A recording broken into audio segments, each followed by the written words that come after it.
On this week's Xamarin Show, I have my awesome and amazing friend Dan coming on. Dan, what are you talking about? I'm going to be talking about the Prism Project Studio with lots of awesomeness for Visual Studio Mac. This thing is awesome whether you're using Prism or not, so make sure you tune in.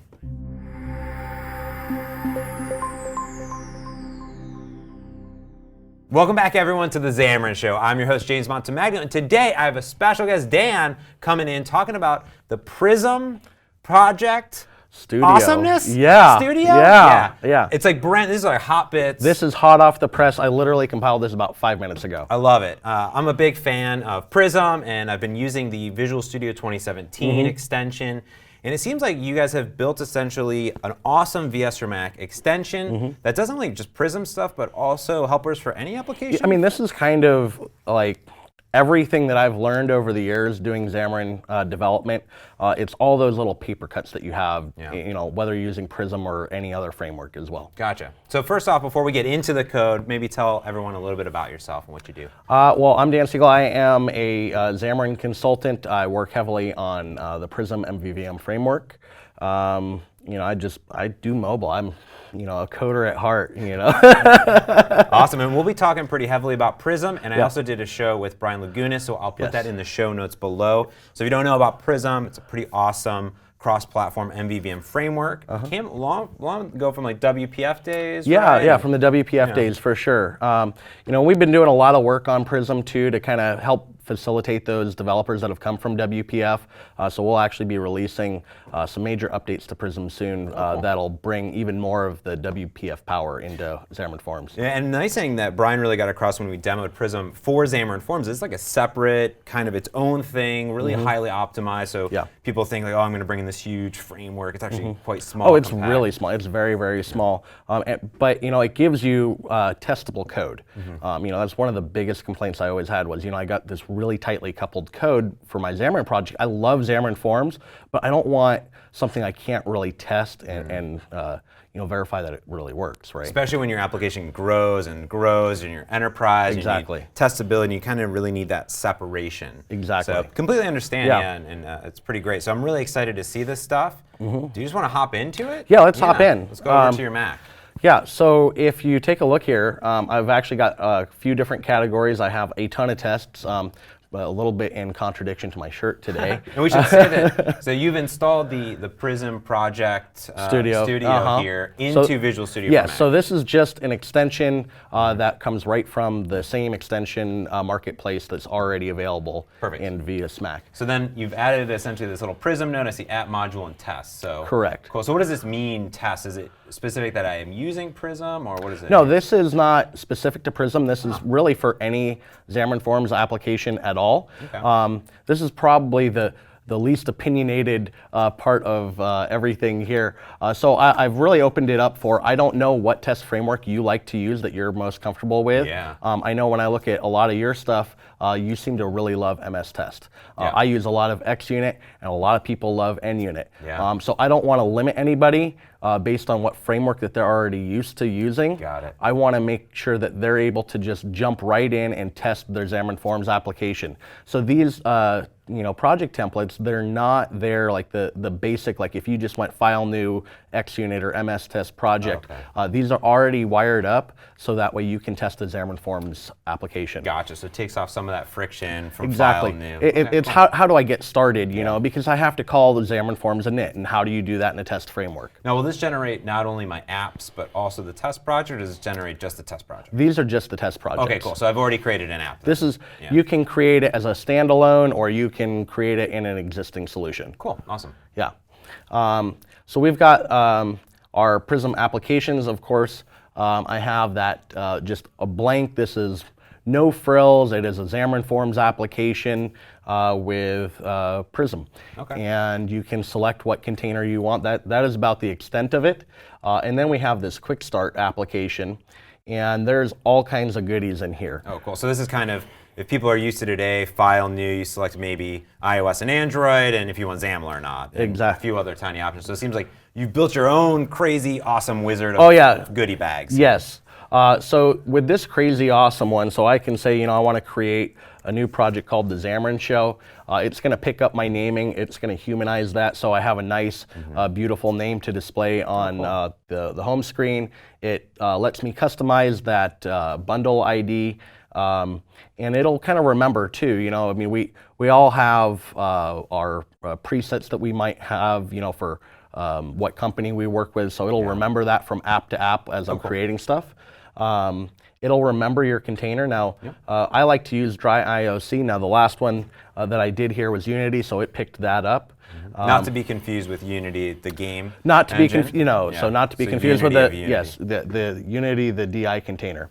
So I can. Now, any of those containers, do those come from the Prism team, or are these just third-party containers? These are third-party containers. Okay, cool. Yes. So Prism is very extensible. So you can write your own extension point for your own container as well. Interesting. So I can include a Xamarin UI test. I can include iOS or Android. You'll notice when I click Android, it actually lights up this option here. I can select what the minimum Android SDK level is as well. I have a bunch of different community projects that we can install. By default, it'll actually give me a sample application, so it'll give me that to-do experience. I always joke that that's like the hello world of Xamarin, right? So it gives you that experience of, well, how do I jump in with a Prism application for xamarin.forms? But if I don't want all of that boilerplate, I just click a checkbox and it pulls that out. But any of those community projects, any of the other options I select along the way, all that boilerplate will get put in, so I don't have to initialize stuff or add a NuGet or anything like that. Cool. I can choose a data provider like Realm or SQLite. Oh, cool.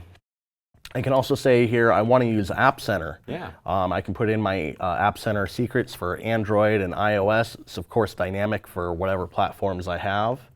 I can say I want to use Azure Active Directory, and it'll let me configure that as well. Well, that'll essentially then set up all the scaffolding, because we had Matthew on talking about Azure AD and some sample apps we built in. There's almost all of it's cross-platform, except for a little bit of here and there, and then info PILA stuff. So it basically gets all that stuff for you? It gets all of it for you. Oh, very cool. Yeah. That's very nice. Yeah. So it's all in there. You don't have to do anything else. Nice. I've also got a app icon generator as part of that new experience. So I can just come in here, I can select an icon, and it'll resize everything. Now it's not meant for that. I need that pixel perfect, like you need to shift this over. Yeah. If your designer is giving you the icons in all the size, you should go add those. Yeah, absolutely. But if you got a 1024 by 1024, and you were going to put it in Sketch and have it spit out icons anyways, this is what this is going to do. If you need something like real quick just to show your boss or your client or whatever, that's probably what you would use. Got it.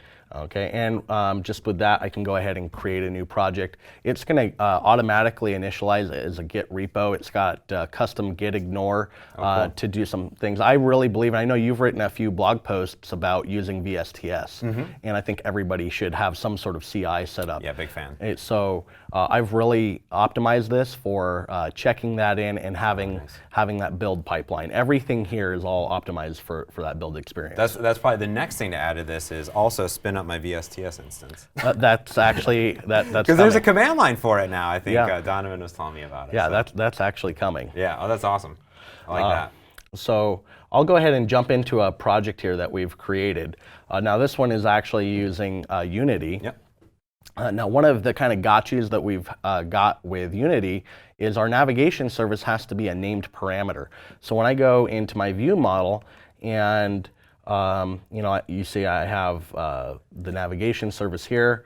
So if I say, this is, not right, it should pop up as broken.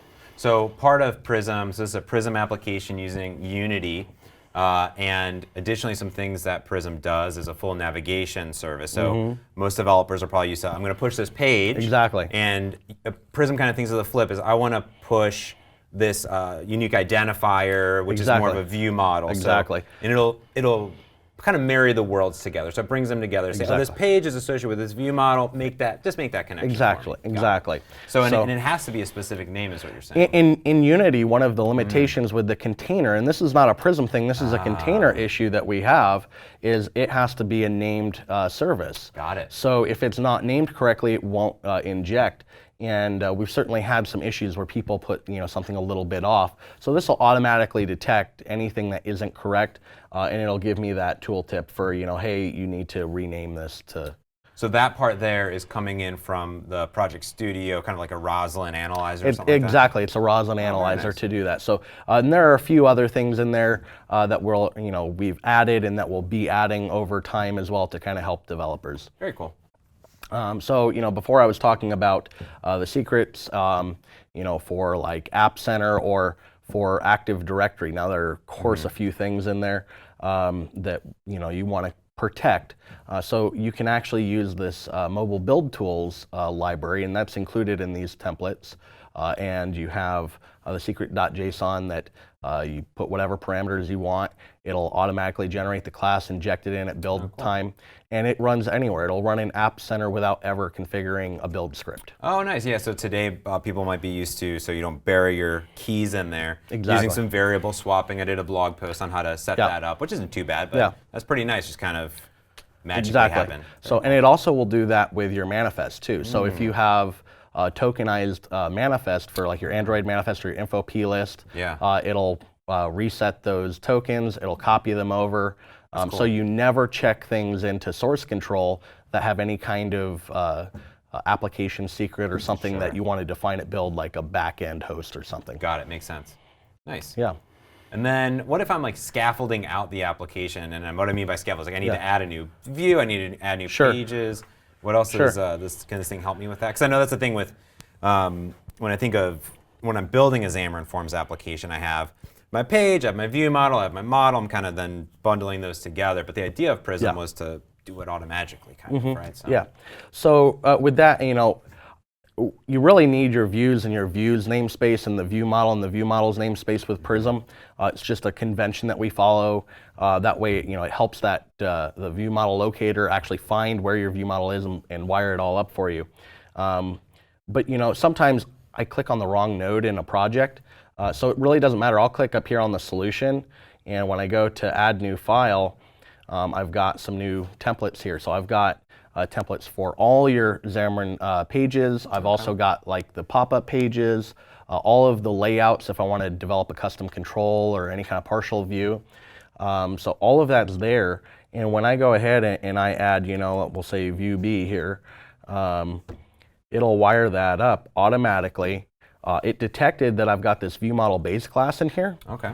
And it automatically added it. That's not hardwired. That's automatic. So I could make a change here in my view model base, and I can say I want to use some other service. Sure. Or I don't need all of the services here, and it'll inject in the constructor automatically. Does it also create the views for me as well? It does. It will also create the views in here. So I've got my view A, view B already wired up. All right, now I'm going to throw a real curveball at you. Did it make the marriage and the connection between the strings and the navigation service in my app XAML CS? In this particular build, no. Coming soon. I was there. I was like, oh, real magic. Yeah.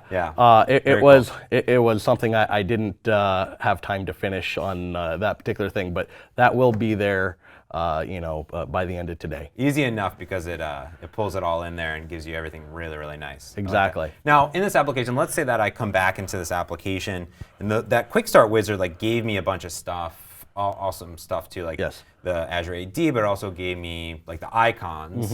Or let's say I'm not using Prism, can I still use some of that stuff? Absolutely. So as long as you have it installed, again, I can click at the solution level. I've got a new option here to create the app icons, and I can do that at either the project or the solution level. Okay, and then it just brings up a very similar dialogue. You exactly. It's literally the same widget with just a different wrapper. So you'll see again that same exact. Very nice. Yep. So that's really nice because even if you're just building an application, maybe it's already getting ready to go, you're not using Prism, that's fine. You can still install this thing. It's going to actually give you some productivity extensions. Exactly. Exactly. Very cool. The last thing I had a question on too, maybe you have a little bit more to show, is you keep saying that it's very extensible, Prism, and I saw this module thing in the template. I don't know what a module is. I don't think Brian covered it. Can you cover it real quick for people that may be interested? Yeah, sure. So, a real common scenario is I have some sort of authentication in my application. And maybe I'm developing, 2 or 3 different applications for my company, but I'm only using one backend to authenticate. I have that common identity service that I'm using. Got it. So I can create a module that I can reuse across all the applications without redoing everything. And it has like all the Prism kind of wiring. And exactly. So you can put into any it. kind of service that you might be using, views, view models. It's really, it's up to you what you want to put in there. And then you can initialize any additional code once it's loaded as well. Very nice. I like that. Awesome. So, and I'll show you like as well. We won't save. So there's actually 2 different module templates in here. Oh, okay. So the difference here is the first one, it's a blank. It's just one project that's a module. There's actually no longer a need in Prism 7 to tie a module to a specific container because we've abstracted out inversion of control completely. And so we've got that, and then you can also create a module with a shell application. So the scenario for this I actually ran into recently with one of my clients, and they have 3 different teams that are working in parallel on a single project. So each team has its own feature that they're working on, so each one needs to be able to test. Well, got it. This now allows for that kind of scenario, so you get a sample application to load up that one module and test, and then when you build, it'll generate a NuGet that you can push to your private feed. Oh, that's really nice. Really cool. All right, anything else that bundled in here that you want to show off at all? Do you think we crushed it all? I think we got quite a bit in there for sure. It's a lot of awesomeness. Yeah, Yeah. this has been really cool. I'll put all of the links in the show notes below, including not only to the video of Prism, but also the Prism GitHub, because it's all open source. It's all open source. The mobile build tools I mentioned, that's open source. The pop-up plugin, which I didn't really show, but is in there as well, that's all open source. Awesome. Yeah. Dan, this has been awesome. Thank you for coming on. Yeah, Shout absolutely. out. Thank you for having me. I love when people extend the tools that they're building in every day. It kind of shows not only how great the IDE is, but how flexible it is, and some of these awesome libraries. So thanks for coming on. Well, thank you for having me. Yeah, absolutely. Well, thanks everyone for tuning in. This has been another episode of The Xamarin Show. Don't forget to subscribe in your favorite application. If you're on Channel 9, down over there, YouTube up there, wherever it's at, ding that bell. Make sure you get those notifications right in your inbox each and every week. And until next time, I'm James, and thanks for watching.